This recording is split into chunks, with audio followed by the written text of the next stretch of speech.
Buongiorno, everyone. Buonasera a tutti. Benvenuti a tutti alle Olimpiadi delle Vendite a Freddo. Io mi chiamo Rebecca.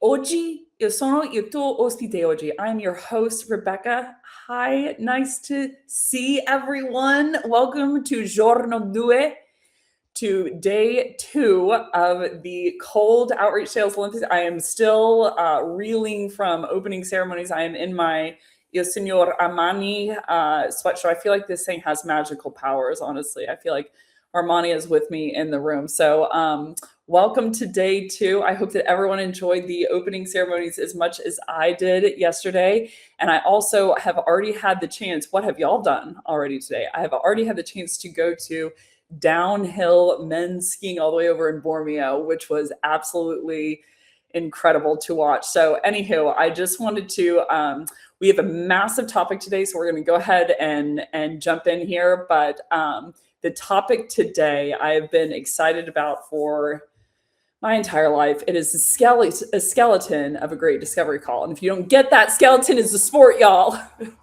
I'm not going to that for a few days. I'm going to be going to that, I think, on Valentine's Day or yeah, what a great sport on Valentine's Day. But I wanted to go into the skeleton of a great discovery call, kind of as a header topic here, so we can set and format and understand what should I be doing in discovery. There's many methodologies out there.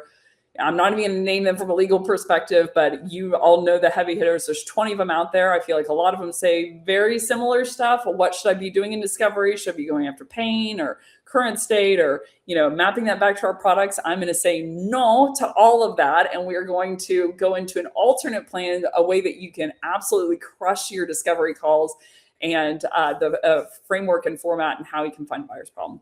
So without further ado, let's go into Pizza Pie Slice 1 with this family. Pizza Pie Slice 1. So I wanted to kick it off with the topic at hand is, what's the point and goal of a discovery call? There's a scooter already. Point and goal of a discovery call from a buyer's point of view. So I want to reset the deck. Rapport, and I hear this a lot of build rapport in the beginning of a call. And what people mean by that typically is talk about personal stuff, or that's a nice boat picture in the background. And, are you in Italy? Oh, I really like Italy too. But rapport is actually, it's a French term. Sorry, Italy. It's a French term, and it means to be brought back. And what I think that means from a discovery perspective is your buyer is trying to solve problems, and you need to restore yourself to their side of solving problems too. So from their view, I would one of the smartest things that you can do when thinking about discovery or just selling in general is view the call and view everything that you do from the buyer's point of view. How did they take it? Was it valuable to them? Did you actually, help them in the process? And thinking through, and I think a lot of people have good experiences with salespeople. They haven't codified it. And in my experience and in my heart and brain and soul, I know that the definition of value is something they didn't already know. So the whole point of a discovery call, if it's going to be useful to the buyer, is to find things that they didn't know. That is the only thing that can put them in a better state than they were beforehand. Now, typically speaking, look at that Italian flag. Typically speaking, the thing that they know that they don't know, and they also are confident the seller does know, there's only one thing, and that's why they ask for it every single time, right off the bat. It's pricing. Probably people are probably jumping in the chat. They're like, it's pricing. It's pricing. And it's not because they don't think that they know everything. They're well aware that they don't know enough. That's why buyers research more and more and more every single year, is because they're well aware that they don't know certainly everything. But actually, the main reason of why we lose deals is because they're afraid that they don't know enough, right? They're afraid that they don't know enough to know if it's the right product. There's too much information to disseminate through, but also they have outcome uncertainty of, even if I buy this product, is this actually going to help me get to my goal? And they're not confident in their own ability So they start to increase their knowledge base to try and solve a problem using a product. So that is our opportunity in discovery to add value. Like, there is no mystery behind it. Anything else within discovery, like, I'm not even only going to say that it's a waste of time, which we're going to go into the things that people do that hurt more than anything. But from the buyer's point of view, the only thing that would make that time valuable would be if the amount of things that they learn about solving the problem, about themselves, about how to do it, about an impact they didn't know about, things that they'll need to consider, which people are more than happy to jump in typically and like, you should consider buying this and consider buying this. And how do I upsell them on a product? I'm like, to upsell them on a product, you're going to have to find a problem. You're going to have to find a problem that they can't serve with their current circumstances to find urgency to buy something to be able to solve that problem. So that's where we have to start. And the whole point of the discovery call is they're going to come in and they are going to believe a certain amount of things. Again, they're researching 20 variables, peer-to-peer reviews. They're calling their friends and they're like, hey, have you struggled with this problem? That's why people attend networking events, because they want to hear from other people in their role. How are they attacking the same problem? Because they know they likely have not the identical problem, but the same suit of problem, because they're in the same buyer persona. I'm a CFO and I'm having a problem with gross profit margin or day sales outstanding. And I know that other CFOs have that problem too. So I want to meet with them because I want to see how they're solving for it.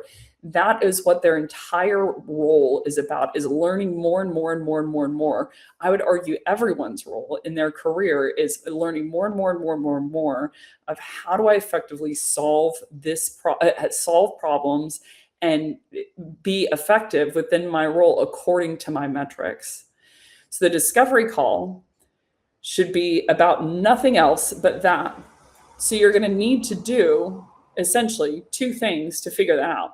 Well, three things. First, you need to figure out what they believe in exhaustion and why they believe that.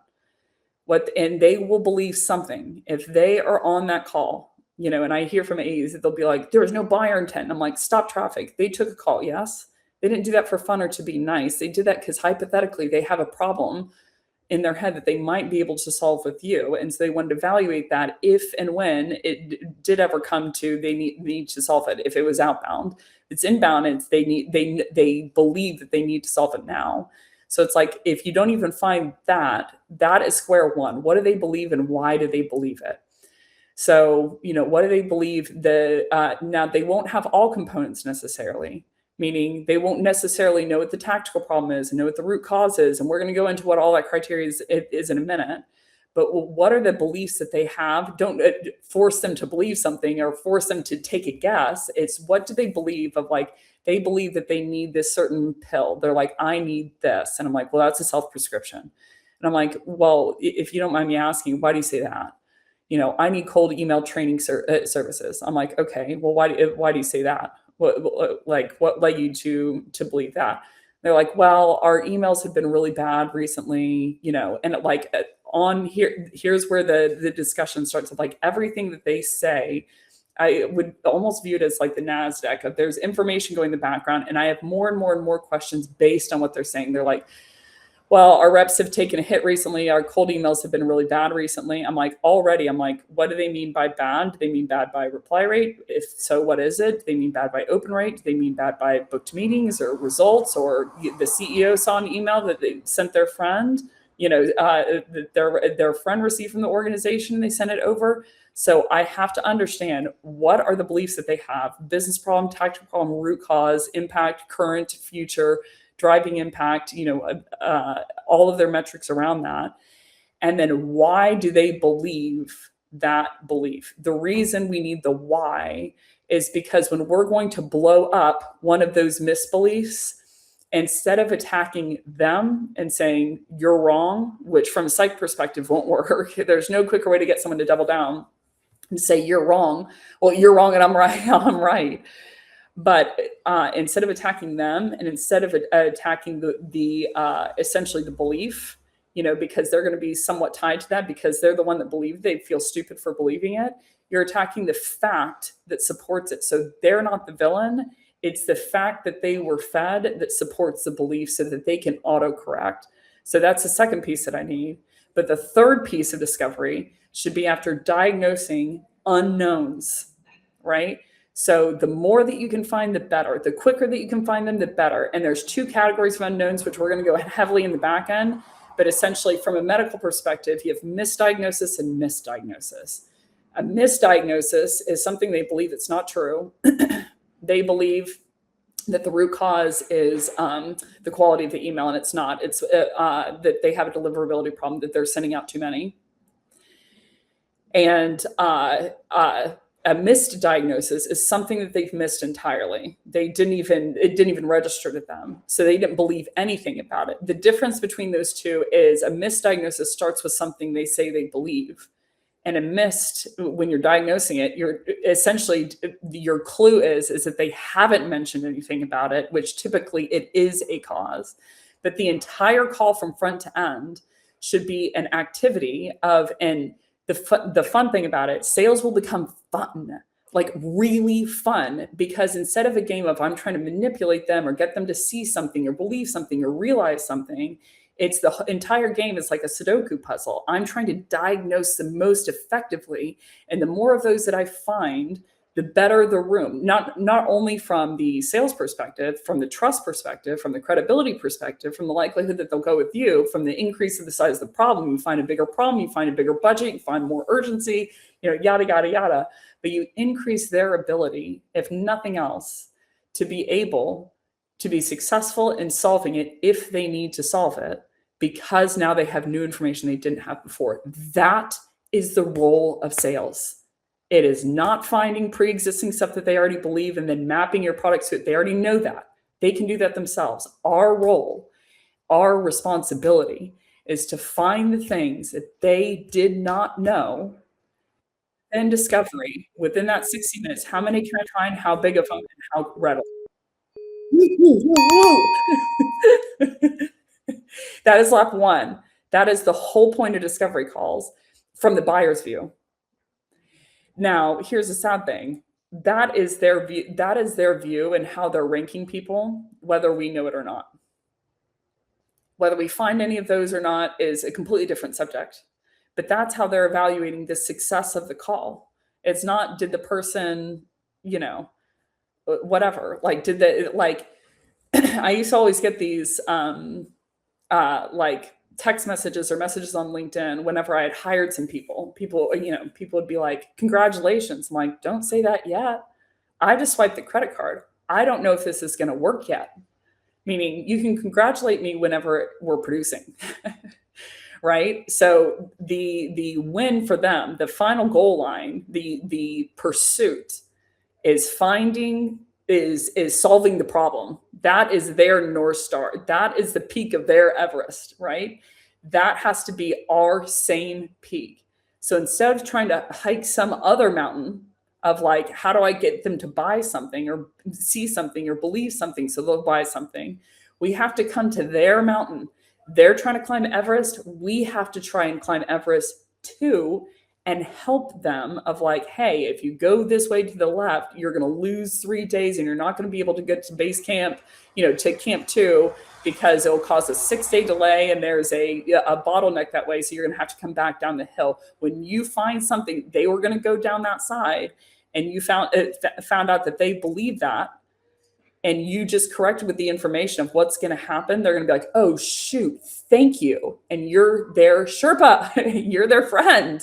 Even if they don't buy anything from you, from there on out, but that is the keys to the kingdom that helps them buy anyway. So that's the entire goal of any sales conversation. It should be, if you just make one change as a seller, just one, the only thing that you have to do, not the only thing, but the number one change that starts everything is changing your agenda from I'm trying to sell them to their agenda is to solve a problem and mine is one and the same. You do that and all of a sudden your calls are going to flip upside down in terms of atmosphere, in terms of quality, et cetera. Now, whether you're correct and you can accurately do that is based on how much you learn beforehand, how many statistics you study, and then how much information you learn in discovery. But if you just make that one change, it's simple, but it is not easy because we've been trained, myself included,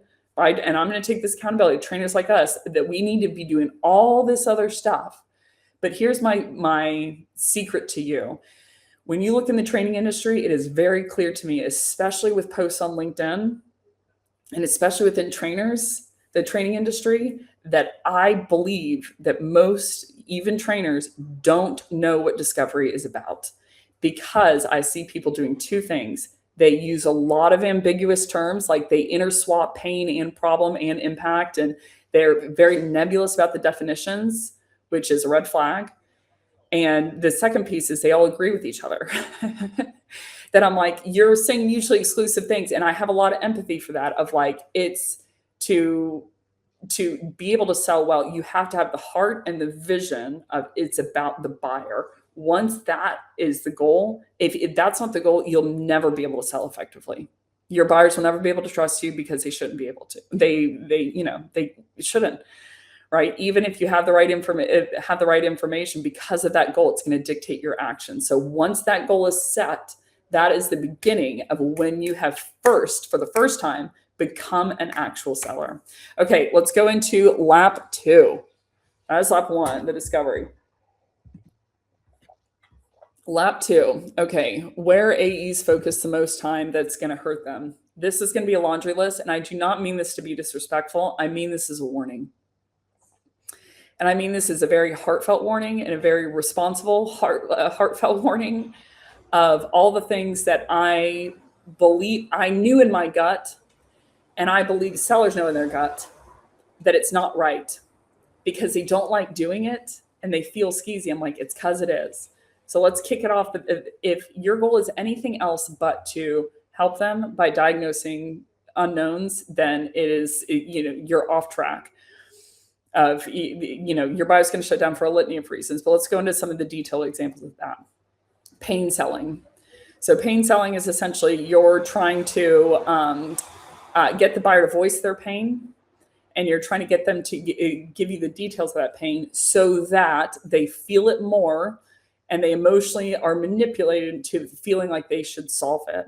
So there's a lot of psychological studies around this. The more that you talk about the pain, essentially the worse it feels. The more that you focus on it, the worse it feels. Like I would think about, I'm a runner and sometimes I'll have to go to the bathroom, right? And if I focus on it, but I'm like, okay, I'm not, I'm not home and there's no public restrooms or whatever. I run a lot. So like naturally that comes off. If I focus on it, then the pain becomes worse, or if you have an injury and you focus on it, the pain becomes worse. But if I can get my mind off of it, it kind of goes away. So what sellers are trying to do in pain selling is essentially, and some litmus signs for this. Sorry, this is going to be a brutal slice.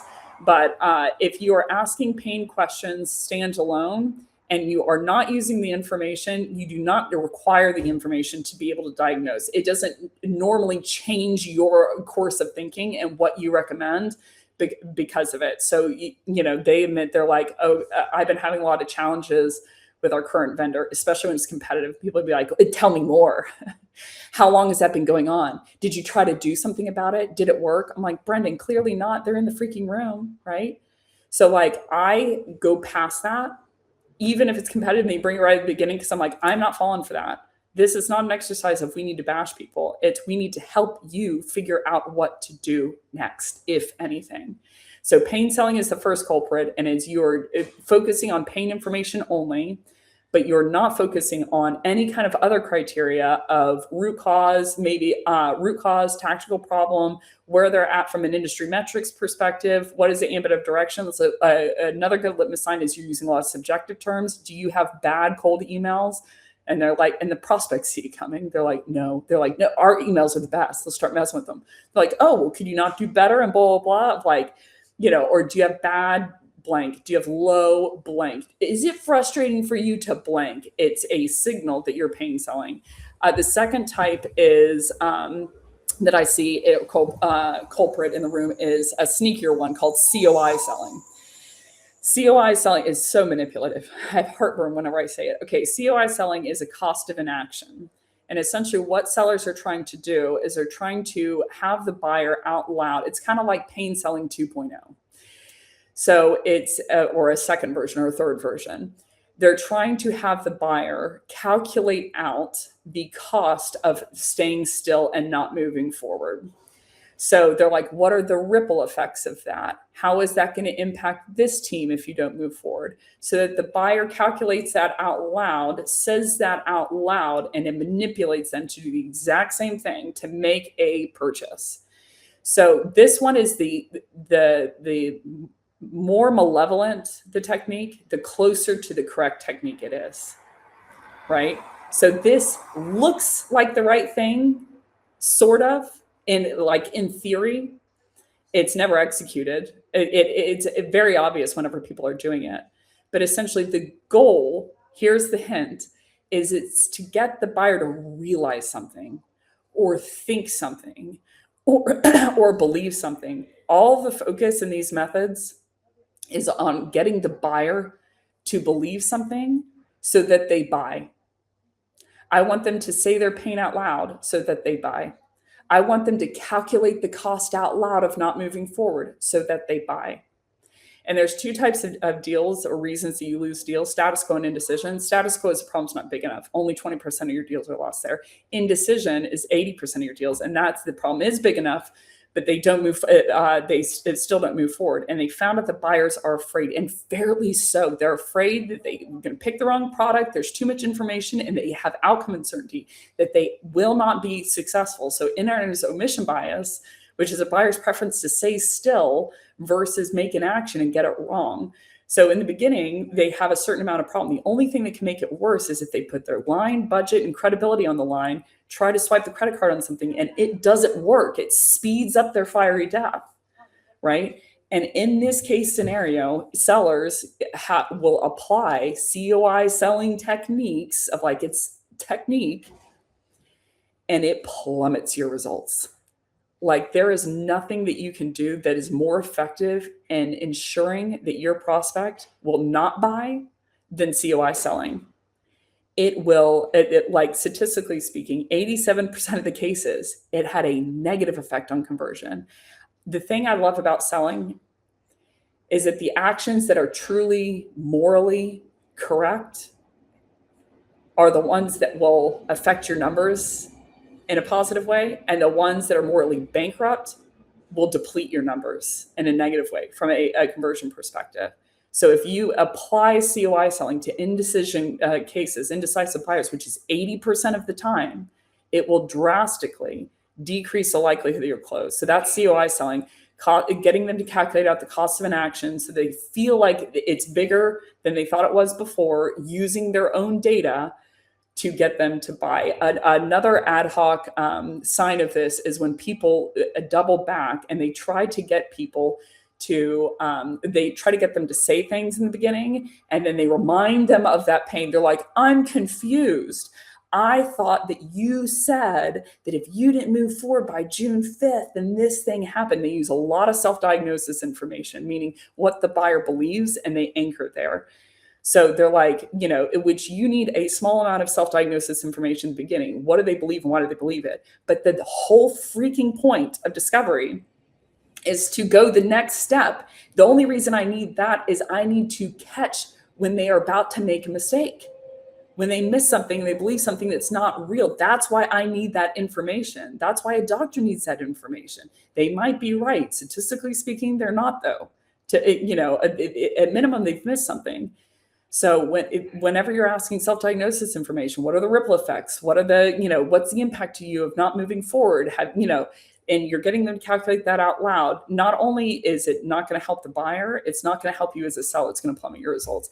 The last one I wanted to go into was essentially calculating out the current state and the future state according to what the buyer knows, so that you have a bigger delta or the reason of why they should buy, so you can leverage it of why they should buy and to hold your guts in pricing.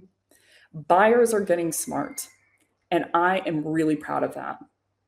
They know that we're trying to get pain information or the impact of why they don't buy what they believe so that we can use it to say why they should purchase this, and so we can hold our number. If I don't need to solve a problem, I don't need to spend a lot of money, and so I have all the power. If I really need to solve a problem, then I obviously have less power, especially if I have fewer options. Buyers know that, so they shut down on this information. But this is a sneaky, malevolent technique. It's not as effective, I think, in screwing your buyer over as COI, but it's essentially trying to get the current state of what the buyer believes, how much pain they're in, and the impact that they believe of what will happen if they, what are the ramifications from this problem, so that you can get the size of that, get your head around it, so that you can match your pricing to that. Buyers shut down the minute that they start to hear this. They know what we're after, and I'm so glad that they do. So this is trying to understand the size of that problem, so you know the size of why they should buy, so you can justify your pricing that they should buy, and also follow up with emails, but have the justification of, you should buy for this price because you have a $5 million problem. I'm confused. Our product is only $50,000, right? So that's trying to get, again, self-diagnosis information with the goal of, how do I leverage that against them so I can justify why they should make the purchase with me. Those are the most sneaky. I mean, honestly, the interesting thing to me, the last ad hoc one that I'll give is sellers really believe that they should get out that information to map it back to your products and services. Here's the thing. Buyers don't need us for that. They have the extensive information of what they believe and what's happening at their org, and they have the extensive information. They, generally speaking, know even more about our products than we do. They've studied competitors. They know it. So they're asking very specific questions. I hear buyers all the time running much better discovery than sellers are running on the buyers. The seller's just trying to manipulate them. The buyer's trying to actually ask objective questions to understand, will this fit and actually solve my problem? So a key term there is, they're not asking self-diagnosis questions. How do you feel about this? Do you have good a good dashboard or a good UX interface? It's like, well, what is good? To diagnose something, to see if it will work, they would have to ask a objective pointing question. How many views are there within your dashboard? Because in your head that, statistically speaking, if there's more than 2 views, then essentially reps won't use it, and you'll see an 80% decrease in adoption. So you think that you won't be able to solve your business problem.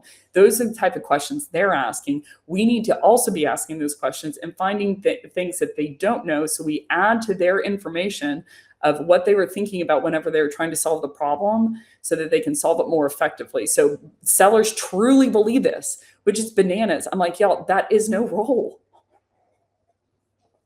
What's your expertise? It's not product. Go call product. They would tell you, they'd be the first ones to be like, they don't know anything. I'm like, you have the AE involving the SE from call one, and then they just shut up. I'm like, there's your first sign that there is no role to us. We are just trying to, and what are we there for? To send follow-up emails and apply pressure? People don't want us around. 82% of buyers do not want a seller involved, whether it's an enterprise software solution or a stick of gum, and I don't blame them.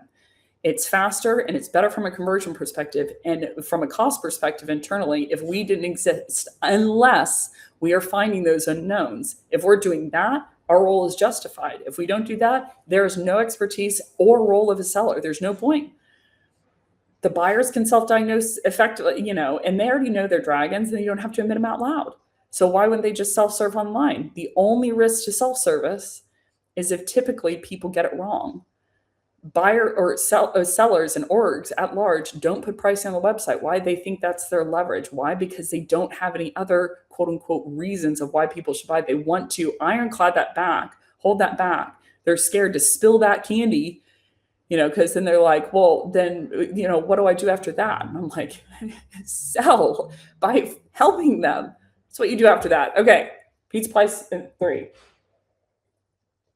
Now that we've gone into all the grim, pain, COI, ugh. Okay, the third piece of pizza. So what do we do? So the first place to start to understand your buyer's problem is to understand their metrics. A buyer anchors a problem. What a problem is, there's pain and there's problem. Pain is just a negative experience. Problem is something that you solve or solve for.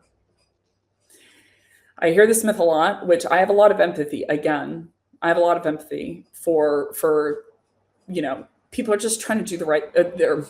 They're trying to do the thing that will make them effective at their job. Right when push comes to shove, it shouldn't be an either or in the room of like I either sell or I help you. I sell by helping you, right?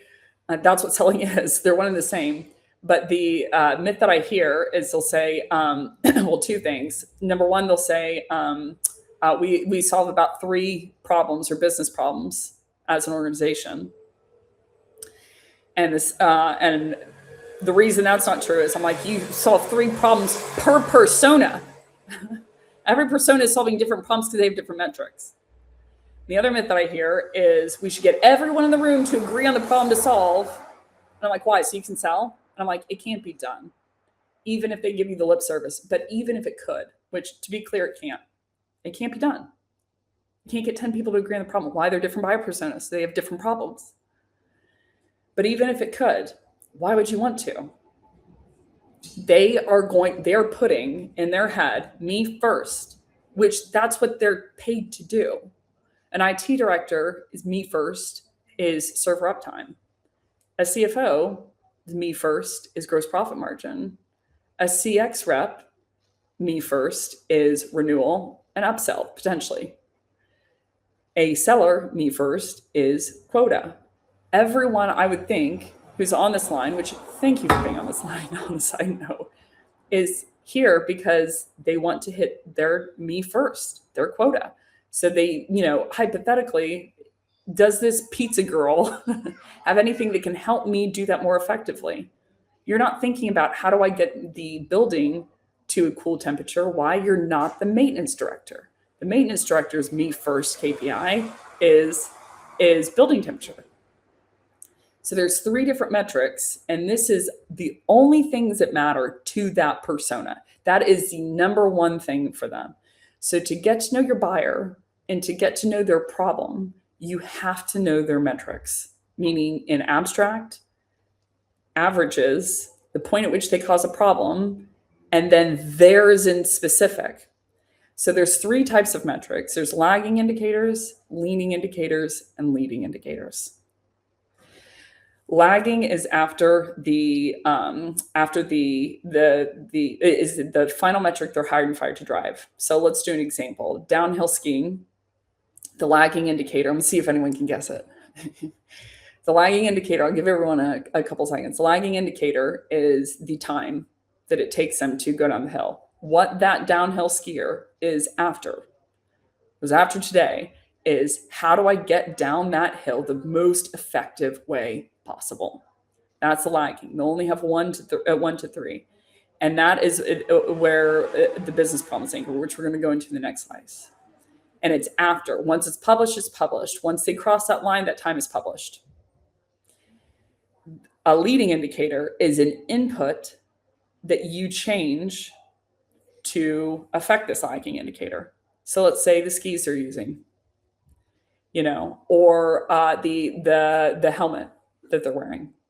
So it's an input of what are the variables that I think will be the best combination to give me the most success according to this lagging indicator. These you can have anywhere from, 30 to 50. The only one, and these are thought about beforehand, before the game commences, or let's say the amount that they film review. They think if I do this 1 hour, if I look at this 1 hour, or if I run 45 minutes a day, and if I lift weights for my quads for 2 hours a day, you can tell I don't lift weights. I think that's wrong. Then that will lead up to me having this time in the end. I will cross the line in this time. The only tricky one is a leaning indicator. A leaning indicator, leading is evaluated before the game starts. Lagging is evaluated after the game commences and dictates the level of success and if they were successful. Leaning indicators are what happened during the actual event. It helps someone predict whether they're going to hit this lagging indicator. And if not, helps them diagnose which leading indicator they need to change. And once they change that, they look back to this leading indicator to see if they've changed the right one, they've changed it enough, and they change it in a manner that's going to be able to allow them to hit their lagging indicator. So let's keep downhill skiing as an example. They're going down the hill and they realize that in the first two flags that they lost some time. They can feel it. They're looking at the clock. They're like, I spent too much time around those flags. So downhill skiing is about how quickly can you get around these turns, slalom and giant slalom especially. How quickly can I make these turns? So in the middle of the race, instead of relying on their left leg, they start relying on their right leg more because they think that will help them make up some time. So the leaning indicator is how quickly they go around that turn. It's not the final one that they're hired and fired to drive. No one's going to be like, awesome, I'm the gold medal of making those turns quickly. I'm the gold medalist of the lagging indicator.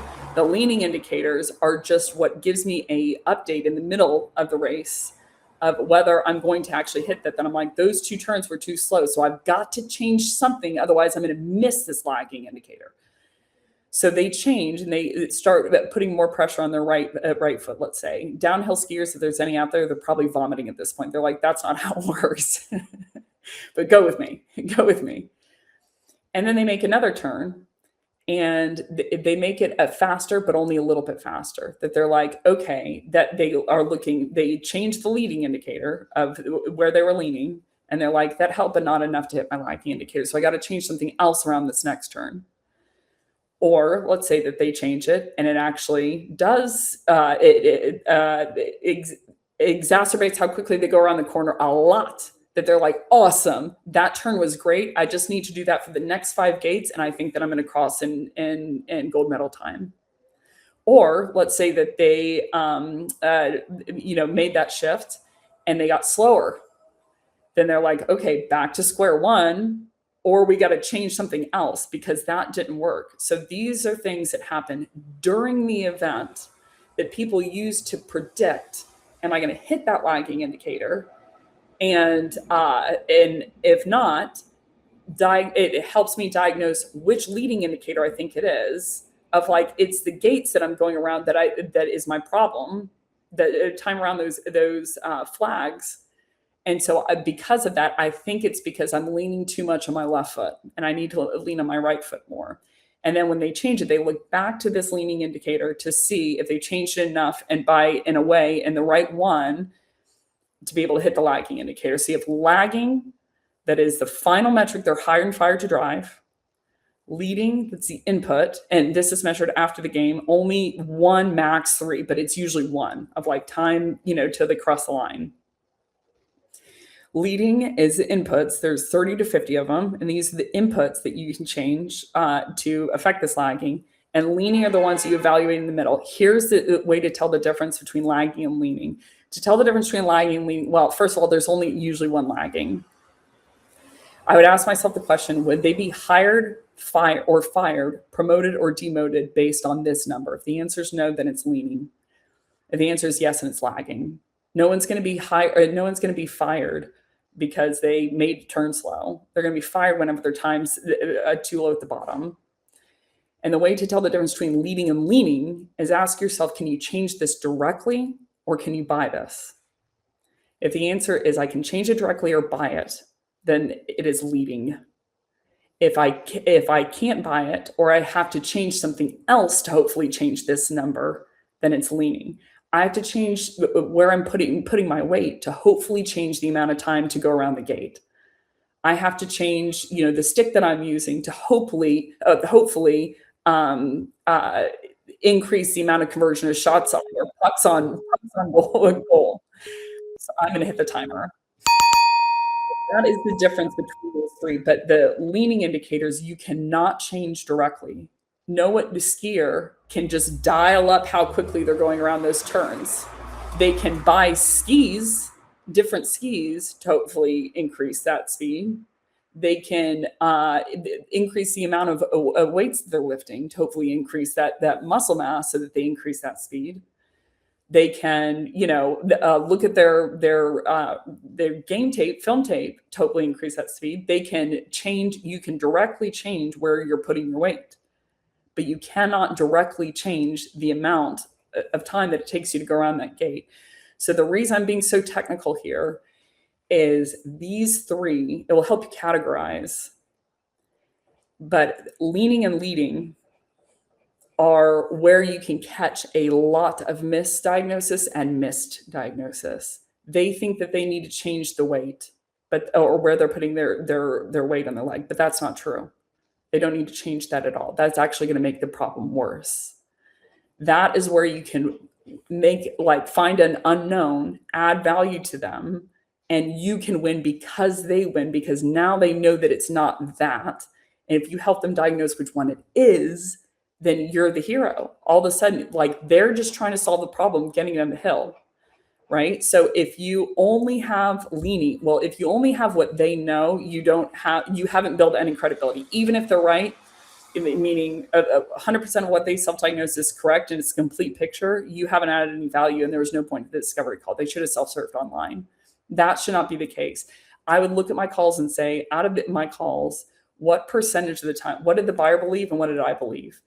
If what the buyer believes and what you believe are the same for more than 5% of your calls, then you can keep in mind that means it wasn't worth it, and they are aware. So leaning and leading is where you gain credibility and where you can add to their day. But if you don't have lagging, then you don't know the goal of changing this crap. If it's like, oh, I'm changing where I put my weight so I can make my turns faster. Of an example of subjective term in pain selling and COI selling is are your turns slow? And they know where you're going, but they're like, yeah. Even if they say yeah and they lean in, you still don't know how much time it took to go around the gate. But if you don't have the lagging indicator, what their goal is and what the achievement of that is, or what the achievement that it needs to be of, they had 5 competitors have gone down the hill and they were at a certain amount of time of minute 3. If you don't know that the goal is to beat a minute 3, then you have no idea why you're changing any of this stuff. You have no idea what the agenda is. And you have no idea whether you're successful, meaning they were successful in solving it. Let's say that they made the turn faster. They did put the weight on, but that only got them down to 104.2. So it did not solve their business problem. So those are the 3 indicators. If you don't know those for your buyer, you have to start there. If you don't even know the lagging indicator, I'm just going to be candid. There's no reason of why a buyer should even talk to you. Why would they? You don't even, if I don't even know where Milan is on a map or that it's in Italy, I have no credibility, and I shouldn't have any credibility on being a tour guide. So you need to start there by using AI to search them. What are the industry averages of those? And at what point do these cause a problem with the lagging indicator for that buyer? The more that you can learn about that, and it is quick. You learn 5, you're going to become really good. 10, even better. And no competitors are in here. They're trying to pain sell or COI sell. You learn 20. Oh my God, all of a sudden you are valuable. You're just increasing your value to the buyer. So you're increasing the amount that they want you around because you're helping them solve the problem. Okay, so that is lap 3. Slice 3. This is meaty. Okay, slice 4. So now we've gone into 3 metrics, the 3 problems based on that. So you have lagging, leading, leaning, after, before, during, 1 to 3, 30 to 50, 10 to 20. The goal, the input, output, midput. The 3 problems are linked to these. And by problem, I mean something that someone wants to change, something that someone has to change. The business problem is attached to lagging. The tactical problem is attached to leaning. And the root cause is attached to leading. So it's simple. The business problem is the difference between the goal of their lagging indicator internally versus their achievement. So in the downhill skiing, let's say the goal was to beat a minute 3, because that's where everyone else then they'll be hugging like everyone else in that match was to beat a minute 3. That was the fastest time. But their current achievement so far has been a minute 6. The business problem is the difference between those two. So I need to increase my downhill speed time by 3 seconds. So if you don't, and I'll ask people, I'm like, do you have a business problem? They're like, yeah, 100%, which I have empathy. I think people think that they do. I'm like, well, what's the business problem? They're like, I'm like, that's a self-prescription. That's the solution. We're not even close. But the business problem for them, you might know, hypothetically speaking, usually what is the goal for a downhill skier of like, is it a minute 6? Is it 16 minutes? If you don't even know that, is a great example of like, maybe 16 minutes is way too slow or is really fast. Maybe it's super quick. If you don't even know the ambient direction for that buyer persona, generally speaking, I mean, they're going to know right away, and they should. But you in discovery, you have to find what is their specific internal goal and what is their specific achievement. So knowing generally what the goal is and what the typical downhill ski time is for someone is a good place to start. But I still don't know what theirs is. So I don't know the size of the problem. The only reason that we would need this information is if we have interest in helping them solve their problem. Let that sink in. That 99.9, I'm going to be nice and say 99% of the time, that's not our goal at all. That's why we don't need that information. And they know it. It makes my heart ache because they know it. They're like, the only reason they would need this information is if they're going to they had any interest casually in helping me solve it. But we don't ask it. So that's their first sign. So the business problem is the difference between the lagging indicator goal and achievement. An important point here, it's not where do they want to go. I hear that a lot of like, well, where do you want your downhill time to be? If you ask that, you're just going to get a hypothetical. It's going to be an exhaustive, like hypothetically, where would I want it to be? I want it to be 1 second. Like you don't have the ambit of what you're trying to solve. But if it's like, if I ask the seller, how much quota do you have? Well, I'm selling 50K per quarter. How much do you want? They're like 10 billion, please. So it's the difference between what's the goal internally and what's their achievement, not where do they want to go. The tactical problem, well, let's go to a leading indicator. So you have business problem, tactical problem, and root cause. The root cause is the difference between a leading indicator and a root cause is out of all of these leading indicators, which one do I need to change and by how much to be able to solve this business problem? Sometimes you have to change one, sometimes you change the other. I will give you an example for weight loss. There's a lot of different things that you could incorporate. So y'all can jump in the chat of things that you could change for weight loss. So, I'm on a pizza pie timer and I've been bad about time so far. So I'm just going to give some examples of amount of calories you're eating or the amount of working out that you're doing. 2 completely different leading indicators that you could change. A lot of people tried to change only the amount that they're working out, but they can't outrun a bad diet is the saying. I effectively have only eat candy. I mean, my guts are probably rotten at this point. I'm shocked I'm still alive. But the point being, there are 2 different leading indicators that you can change. So root cause is which one of these do I need to change and by how much to hit my business problem? If my business problem is I am currently, I'm just going to give you a fictitious, I'm currently 400 pounds and I need to be 350 pounds by 2 months from now. The leading indicators that I need to change will suit that. okay, she is currently, and I need to know what are the status of the leading indicators now. So I have to ask those questions. The wonderful thing about the question of discovery, reps struggle with so often, what questions do I ask in discovery? That is like the age old thing, age old question that I believe that no one has answered. When I go to sales conferences and I look at the topic stack, it's wild that I'm like, out of all of these topics today, not one of them is on what questions you should be asking. And I believe, again, with the heart, it's because we don't know the goals, we don't know the questions. The reason the questions are tough is we're trying to get them to think or believe something. What the questions should be is just the status of the indicators. So it's like, okay, so to understand the root cause, I have to understand what is the status of their leading indicator. And then I need to understand what is the change that needs to be made to be able to hit this business problem. So for instance, if I'm going from 400 to 350 in 2 months, I might have to reduce my calorie intake from 5,000 to 4,000. If I'm trying to go from 140 to 130 in 2 months, my maintenance calories are going to be around 1,400. So I'm going to have to take it from 1,400 to 1,000. Or if I'm not working out, for instance, at all, then I'm like, maybe I can keep the 1,400 calories, but I have to start running 5 miles per day. Those are what they need to specifically do is dependent upon what they are specifically doing right now, and also what they need to specifically solve and change for the business problem to be able to get there.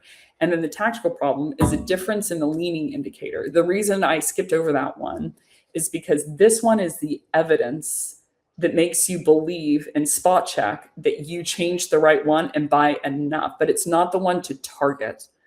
The thing to target is the root cause, a leading indicator I need to change. I can stare at the time that it took me to go around the gate all day long, but it's not going to change anything if I don't change anything about what I'm doing.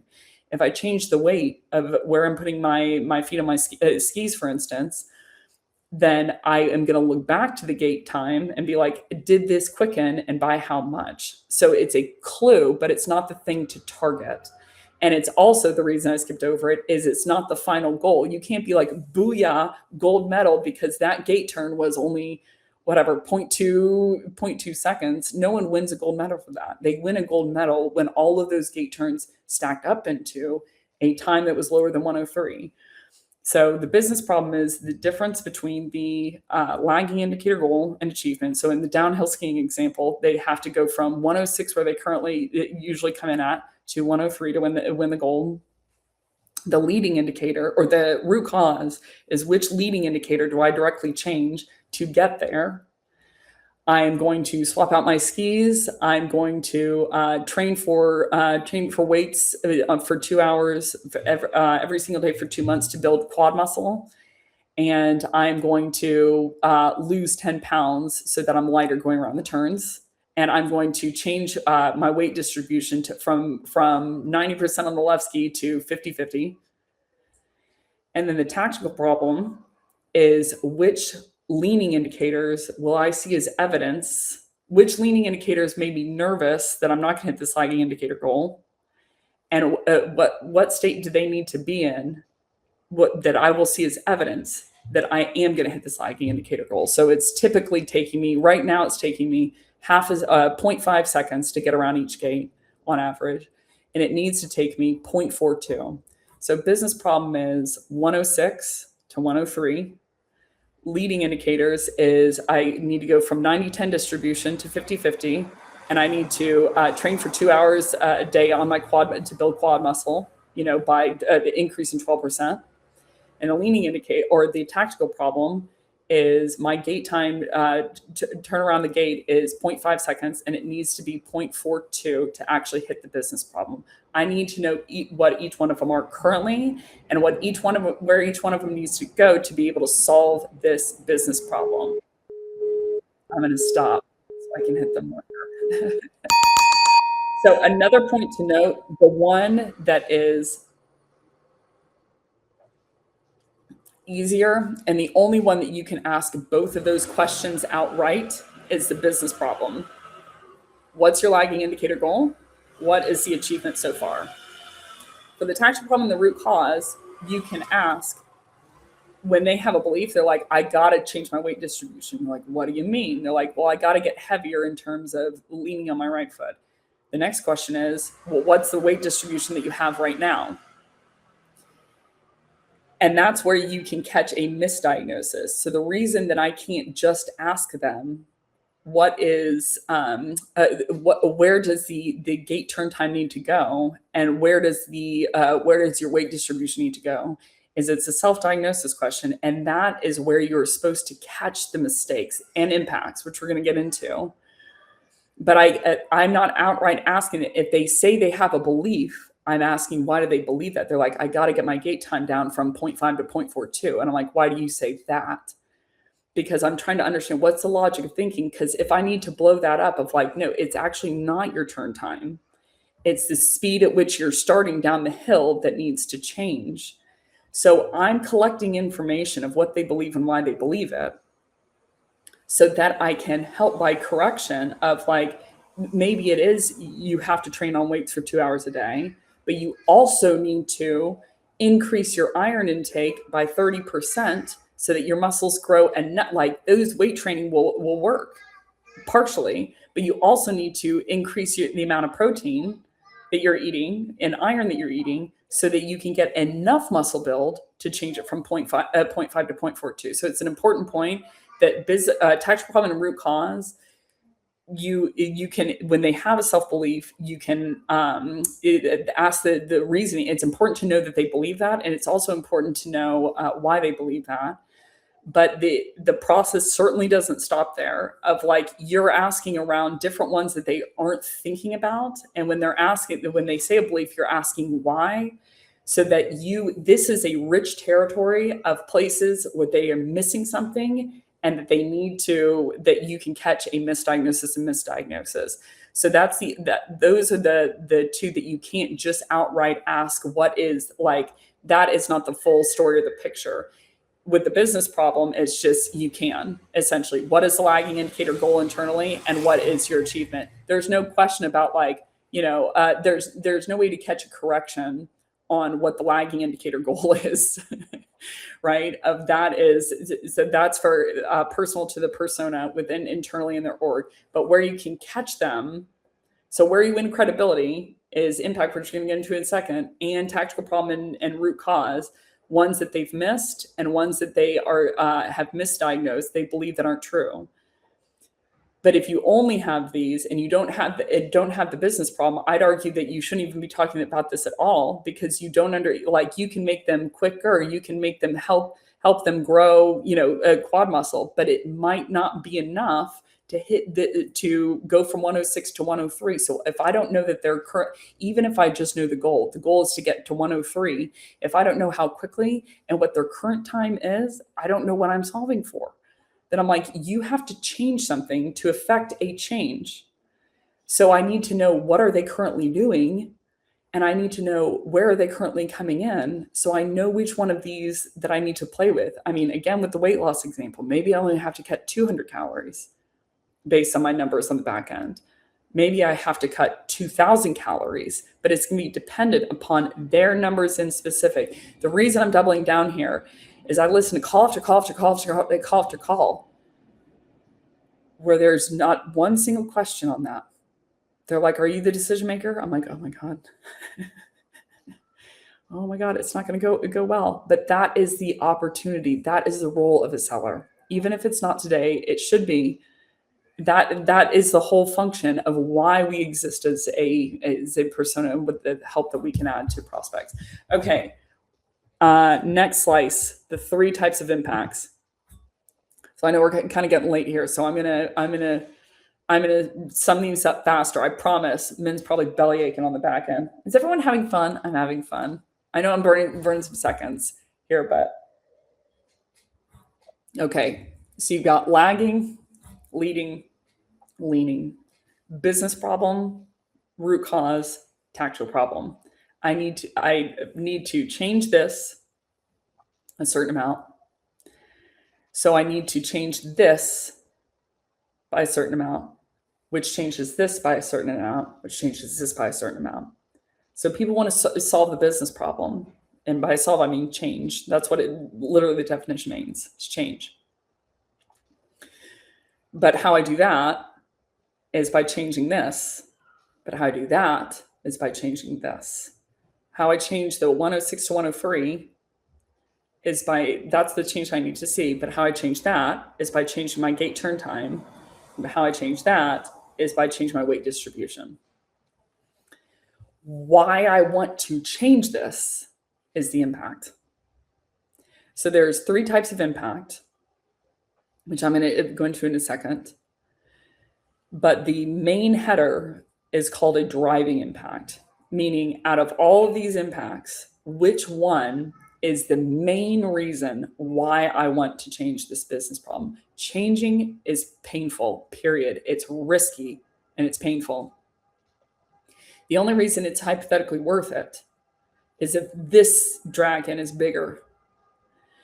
So the 3 types of impact is because this business problem exists,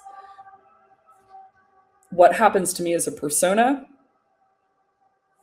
what happens to the teams laterally to me, and what happens to vertical.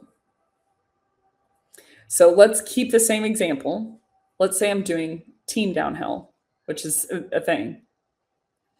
Because I'm coming in at 106 versus 103, the persona impact is, how does that affect me within my department, my role, or my personal life? If I don't get from 106 to 103, I'm going to be let go from the Italian downhill skiing team or the French. Absolutely, wrecking my life, groundbreaking. So that would be an example of a persona impact. That's why I would hypothetically change it. Or from a personal level, all my families are downhill skiers. Everyone's won a gold. I haven't, and I want to set Thanksgiving up right. Or I made a promise to my grandparent that I would win the gold for them, and they're on the last leg of their life. And I'm like, this is going to be the last Olympics. So if I don't change from 106 to 103, Noni's going to die without me being a gold medalist. And I'm worried about that. So that would be a persona impact. So it's either personal or to myself as a role that what is the effect, the ramification? Think of it like extended pain. Pain is the difference, the delta between the lagging indicator goal and achievement. The pain is, 106 to 103 in this case scenario. And if that gets high enough, if it's 120 to 103, people are only going to solve a problem because the pain is high enough, egregious enough, or the impact is high enough, or both of them combined together. So where you can't affect this, right? You can't affect the goal internally, but you can affect what you can find that's missed is an impact, hypothetically, of what's going to happen in the future if they keep coming in at 106. So you have persona levels, the first type of impact. The second is lateral impact. Because I'm going 106 to 103, I'm doing team downhill, and we're trying to go for the gold. And because I'm at 106, I'm the slowest member on my team. And because I'm at 106, if I don't get down to 103, we're going to miss the gold by 0.1 seconds as a team, because that's spread out among the team members.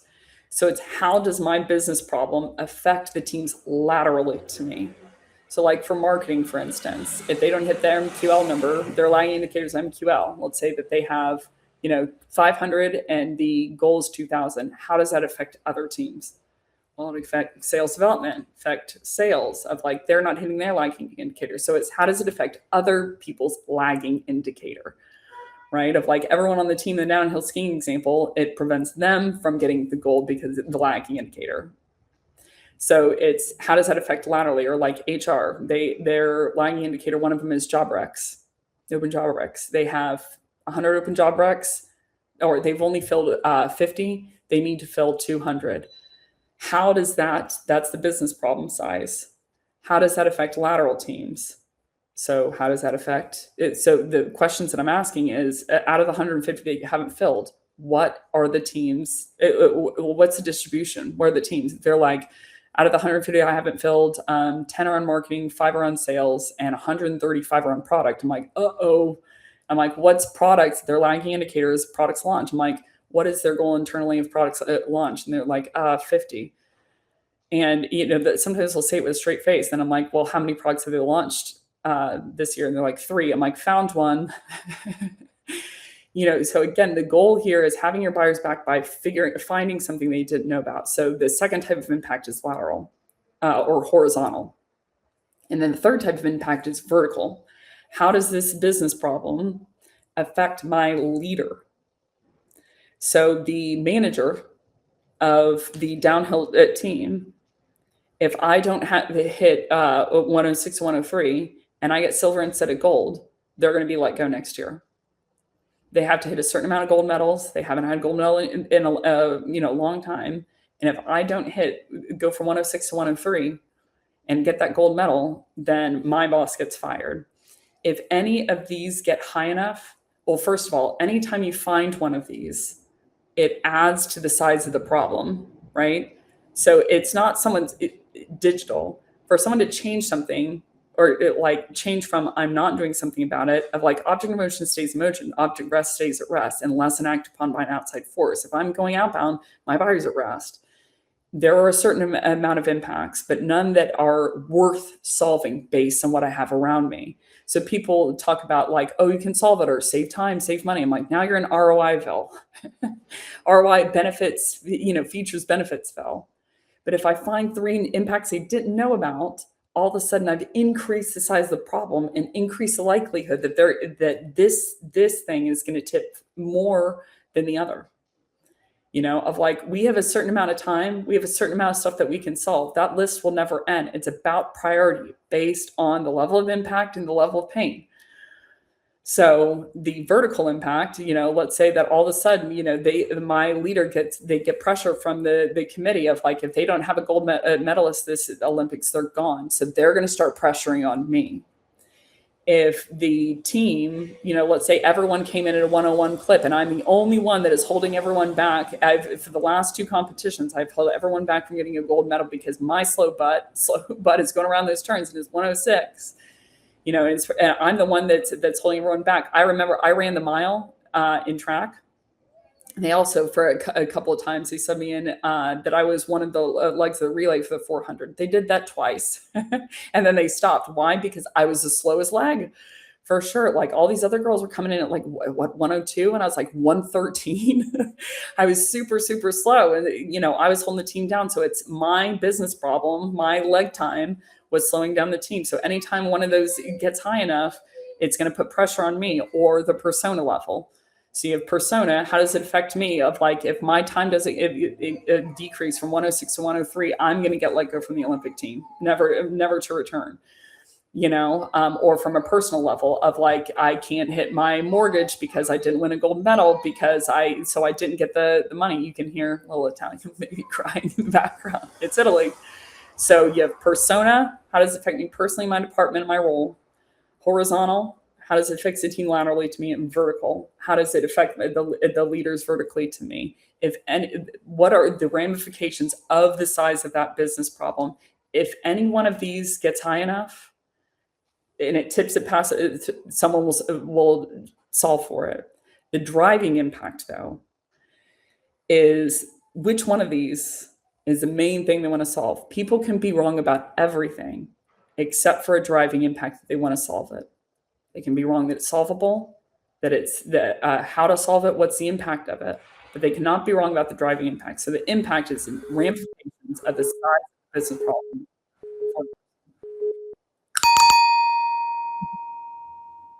To shock everyone. Let's go straight into lap 6. That's the impact. Okay, lap 6. Yeah, men. Suck on that. Okay, so now we know impact. We know the goal of discovery call is to find unknowns. We know all the horrible stuff that can come from doing all these other things. Wait, what happened? What happened? Okay.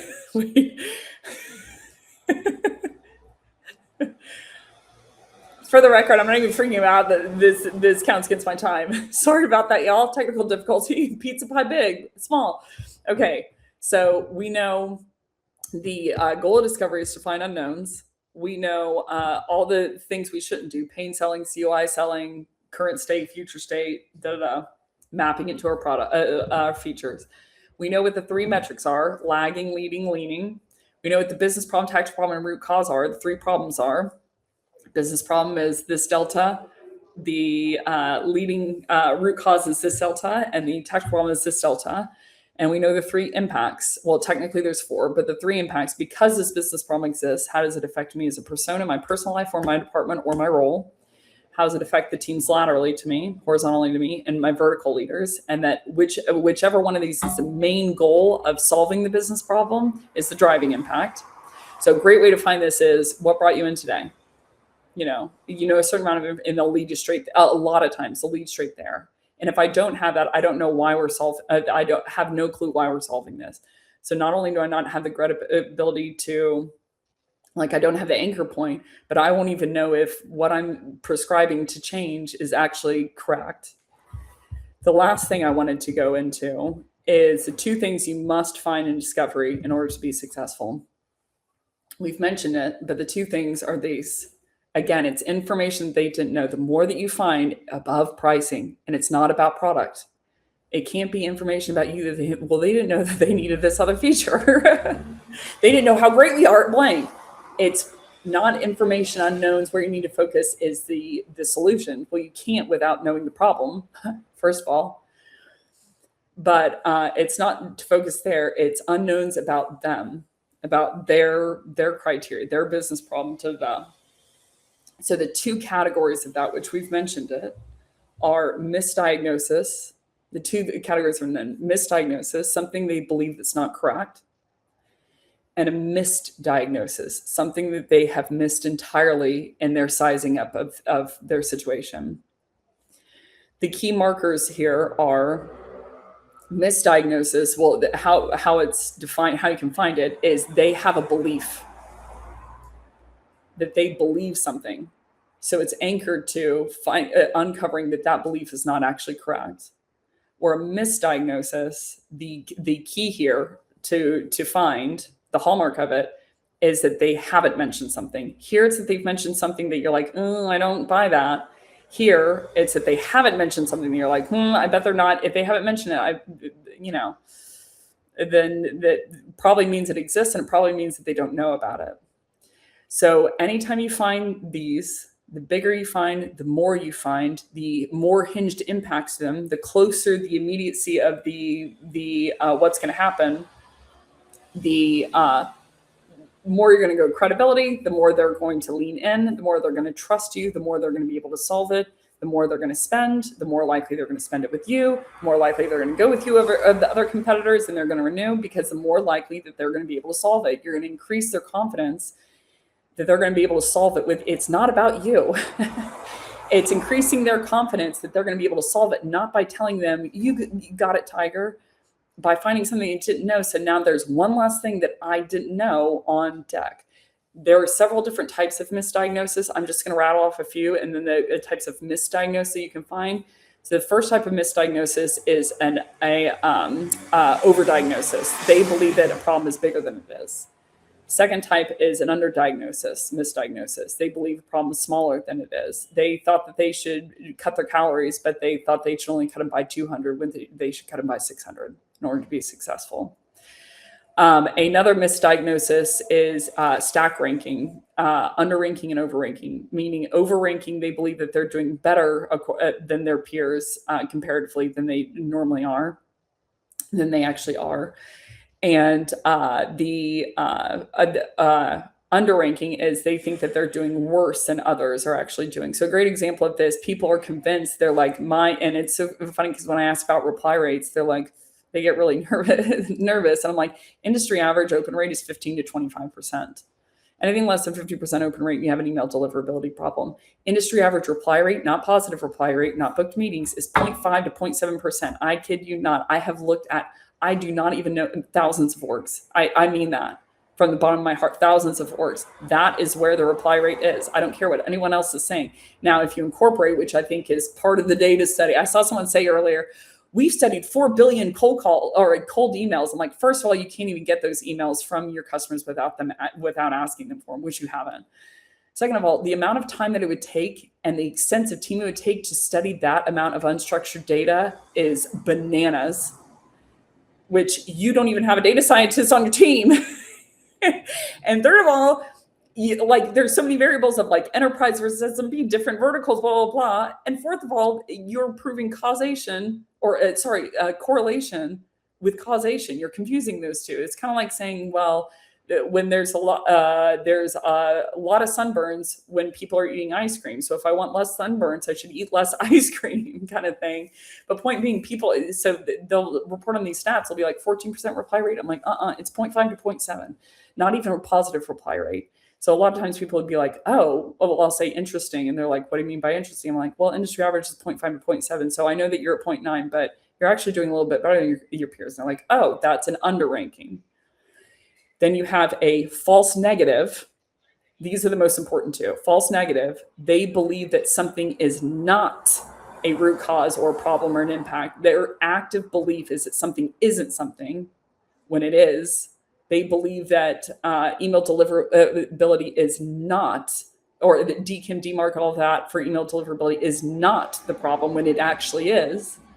And then you have a false positive. They believe that something is a problem when it's actually not. It is a root cause when it's actually not. It is an impact that's going to happen when it's actually not. So you have diagnosis and prognosis. Prognosis in the future. Current impact is just the current ramification of that. Future impact is what's going to happen if you let that set. So false negative is they believe, their active belief is something isn't something when it is. False positives, they actually believe something is something when it isn't. So those, again, are all anchored to they believe something. And the last one is boiling point. A boiling point, which any of these, even if it's not they need to do something right now, any information that they didn't know helps them, right? So it's like, let's say that their email is 500, or their turn time. Let's keep on theme. Their turn time is 0.7 seconds around the gate, or 0.6 seconds around the gate. And so it's not currently a problem. Anything below a 0.75 turn gate or a 0.7 turn is a problem. What they didn't know, though, is those two data points are pretty close. So you're like, interesting. And they're like, what's interesting? I'm like, well, industry average is 0.8 to 0.9. So you're actually quite fast. But just an FYI, anything above a 0.7% turn time, and it's usually going to cause a 30% increase in your time down at the bottom of the hill. So you're fine as of now, but if that ever increases in the future from 0.6 where you are now to 0.7, it's time that we need to revisit it. Now I would suggest looking at it. Just that piece of value of that knowledge just put them in a better spot to be able to solve it. Why? Now they know what to look out for in the future. So that increases value, which increases your value and increases their confidence because it increases their ability. Because now they know if I get to 0.69, I better start looking at this, right? So it's a boiling point. So you have false negative, false positive. False negatives, they believe something's not something when it is. False positive, they believe something is something when it isn't. Underranking and overranking, they believe that they're doing worse than their peers than they actually are. Overrankings, they believe they're doing better than peers than they actually are. You have boiling point. They believe that the boiling point of when they should look at it was 0.9, when actually it was 0.7. They believe something wasn't true. And then you have overdiagnosis and underdiagnosis. They believe the problem is bigger than it is, actually is, and smaller than it actually is. And then misdiagnosis, you have boiling point and then a straight up misdiagnosis and a misstack ranking. This means they don't know about something. that they need to actually solve for. Either one of these, if you find them, the more, the better for the prospect, for the buyer, for your credibility, for their trust in you, for the size of the problem, the amount that they'll spend to do something about it, the urgency and the trust, and the buyer's ability, the reality that they're going to be able to solve it successfully. That is the pizza pie. Okay, that is the point of discovery. That is the point of sales. We are going to go into, thank you so much for coming to day 2. I'm having so much fun. I'm having so much fun. And thank you to my wonderful partner over at Outreach. They are amazing. Which y'all, if you've ever tuned in my sessions in the past, you know this. I never recommend products, because I'm like, I have to truly, in my core belief, Outreach is amazing as a product, as a team. There's certain things about how they do email, like they can prevent you from sending out a mass blast, for instance, of like they have dynamic tags that if you put 2 brackets and an exclamation point, it prevents someone from being able to send an email out, meaning you can't send out a mass blast that says, hi, first name, and then it's like personalized line.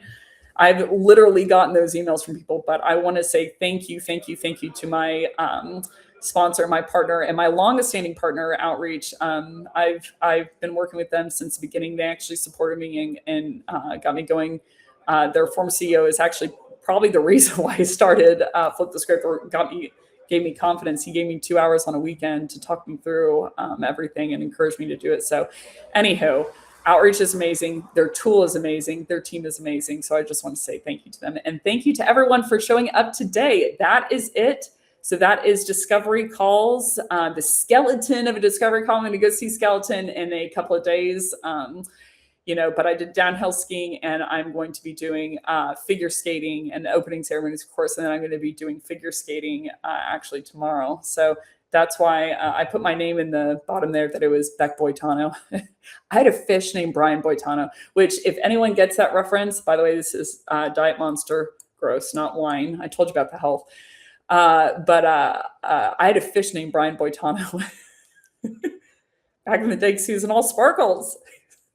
All sparkles. So if you get that reference, it means you're just as old as I am. Anywho, thank you for coming today. That is it on Discovery Calls, but we are going to be doubling down in terms of the questions that you should actually ask to get there later in the series. So on day 10, we're going to be going into questions, discovery questions specific. It's going to be a very meaty session. And also on day 12. But if tune in tomorrow we are going to be we're alternating prospecting, selling. So we're going to go back to prospecting tomorrow. And it is going to be a very meaty topic of personalization at scale. Thanks for coming, everyone. I hope you have a great rest of your evening, day. Buonasera for now. And I will say arrivederci to everyone, a tutti. And I will see you tomorrow. Ciao.